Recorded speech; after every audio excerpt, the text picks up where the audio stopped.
Hey, what's up everybody? Here to bring another video. This time is the SH Figuarts Kamen Rider OOO's renewal, Shinkocchou Seihou, Gatakiriba combo. It is a lot, so yeah. Anyway, I'm super excited. OOO is one of my top 5 dead or alive, so getting any of his combos is super exciting for me, especially now that they've incorporated the combo change gimmick into his actual renewal. So I'm super excited about that. But anyway, let's get to talking about the figure and enough about the history of it. So with this renewal, we have a very good body proportion, type, coloring. It all looks very, very nice here. So as you get a little shine on it, you can see that it's 3 different color greens, but it all looks very nice and works out. Now, those of you that aren't familiar, you'll go, hey, those legs look familiar. Yes, because when you have O's, he's made up of a compromise of metals. So the color change gimmick stems from the fact that he is color changing, swapping different parts of him, and we'll get into that in a second. Now, as far as our looks absolutely fantastic. I can't wait for the rest to release. I've emptied him out. He has no accessories on him except when he came just straight outside the box. And articulation wise, we can look up, we can look down, we can actually tilt side to side very easily. Nothing gets in the way, not even the collar, because you can actually place the head right over that. So they gave you a great range of movement here, and it looks absolutely stunning. Now, our arms can go up with no problem. They can actually glide very far up on both. There's no hindrances whatsoever. As you see, our shoulders kind of just slid up very nicely. We have a slight rotation of the arm here that we allow a little bit of forearm swivel, and our arms are double jointed, so they can rotate in and down. There's also a bicep swivel as well. So you actually get a ton of range of movement in the arms that allow for a great look on him.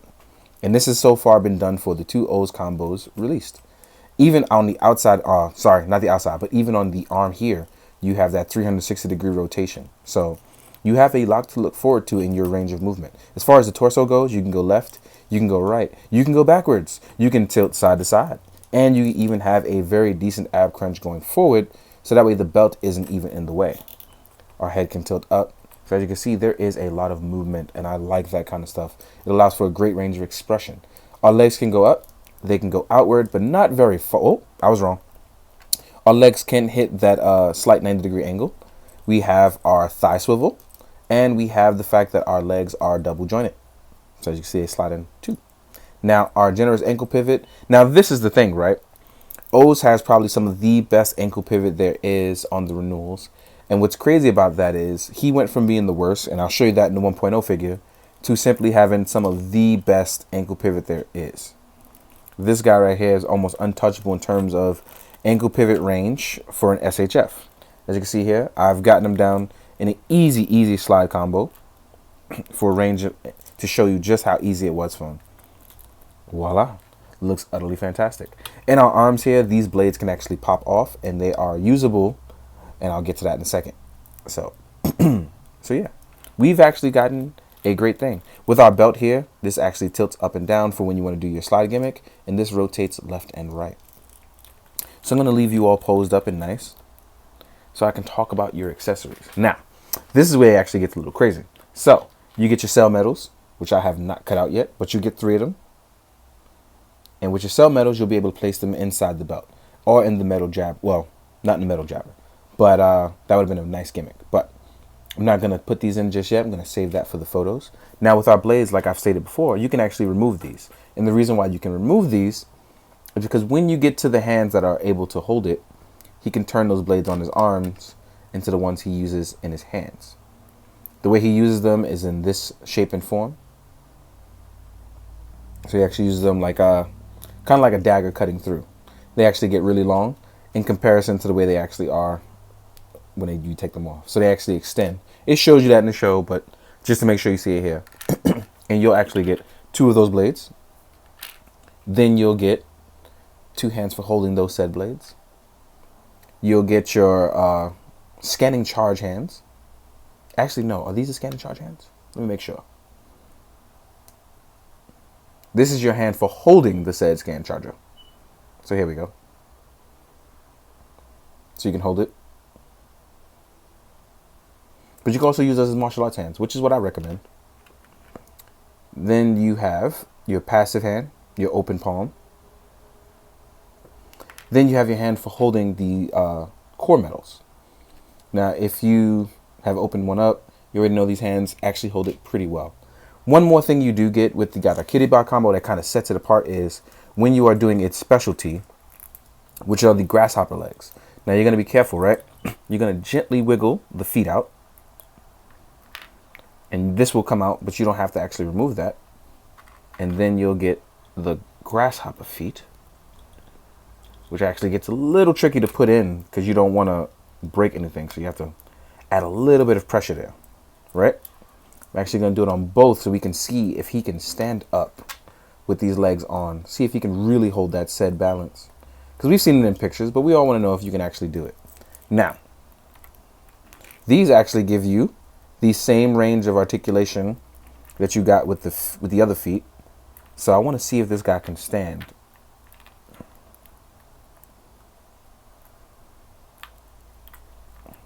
I don't want to really jinx it, but I'm hoping that he can. Let's see if he can get that balance game going. I don't think I can do it here, but I'm going to keep trying just a little bit. Nope, I can't get him to balance on that. So let's see if he can at least stand up, because it would be great if he could.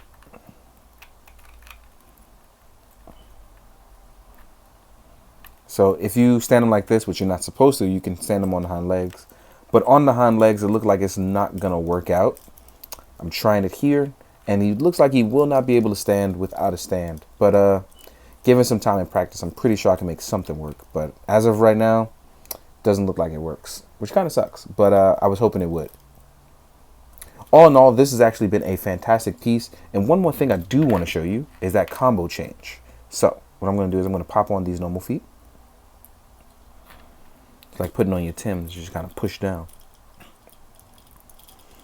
So let me wiggle you out. Come on, there we go.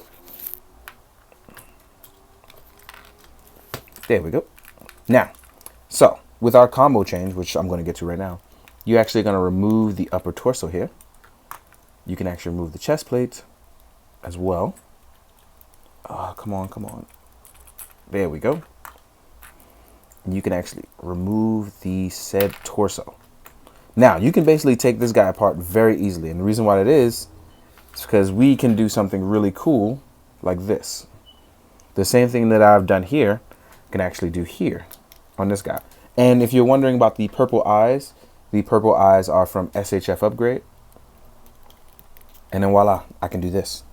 So just like that, I've technically got a combo change. So I could do, I'm going to replace the red cell medal with a green one. Then I have Taka, Tora, and then Bata. So, actually not Taka, I'm sorry. But you know what I meant. But yeah, it's crazy because now you technically have a new look in a different figure. And the same can be said here. So now you're going to replace this. And then you're going to replace this medal here. Put your waist back on. I'm going to rotate that back in because you have to rotate it. And then voila.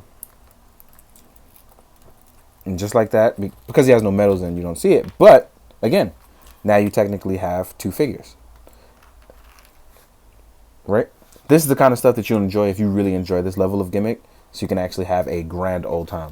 So I didn't do any major changes, but that's just to show you a quick example. What I'm going to do is I'm going to put this guy back together. And then we're going to put Gatakiriba back together so we can talk about some of the former looks on him. So yeah. Oop, there we go. Now, let's line this back up. Line and twist. There we go. That's much better.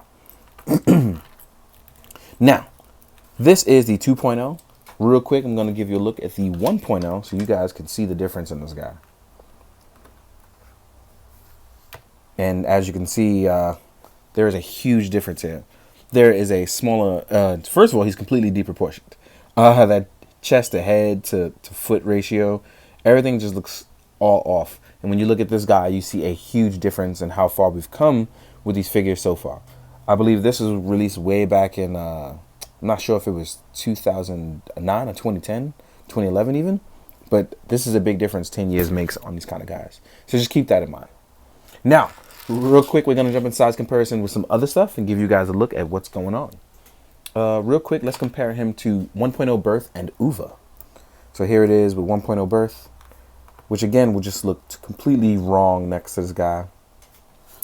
Got to do some changing. And here we go with UVA, which is a greed or a bad guy from that series. And this is where he got those core medals from. And you can see what's going on there. Next up, we have an articulated icons ninja. And you can see the ninja's pretty much bigger than him, but it works out if you're going to do some action shots. If you have them standing next to each other, it doesn't look that bad either. Here we are with a 6-inch Marvel Legends Spider-Man. In case you want to do some crossover universe stuff, the stuff that I enjoy the most, and I think everybody else does now at this point too. Here we are with an SH Figuarts Kamen Rider Kuga, who is also from the renewal line, and these guys will actually scale up pretty well next to each other. Voila. Oh, I don't like the way that arm looks. There we go. And then we're going to do a normal SHF Kamen Rider Gates. So yeah, even Gates is a little smaller, but he looks pretty good next to these guys. Doesn't look too off. Next up, we have a Hasbro Lightning Collection, and I think that these guys actually scale out pretty well, with Kamen Rider being a little smaller, but these action proportions are very good on both ends. Next up, we have a 1000 Toys Carb, which is part of the synthetic human line from 1000 Toys. I think these guys work out really well with the O stuff, as well as most Kamen Rider stuff in general, because they're both Japanese scaled. Next up, we're going to do a Mythic Legions Balam, the white armored version, I want to call him, because I've been working on some stuff for that. And then we're going to do a Mezco Gomez, right? So let's get him up there. Voila. So as you can see, these guys are much bigger, so when you do stuff with them, it's definitely going to be a perspective type of shot. So keep that kind of stuff in mind. All in all, I've been having a huge ton of fun with the old stuff, and I hope we continue to get stuff going forward. I know they've just announced Tajidol. We have La Torata still up on pre-order. I think it's coming out soon. If not, it's going to be delayed, but that's totally fine too. I'm hoping they just announced Puto Tiro, which is one of my personal favorites. So in the meantime, guys, I hope you've enjoyed. I hope you found this informative, and I hope you give Kamen Rider a chance. And as always, be good, do good. Drink your water, guys. Later.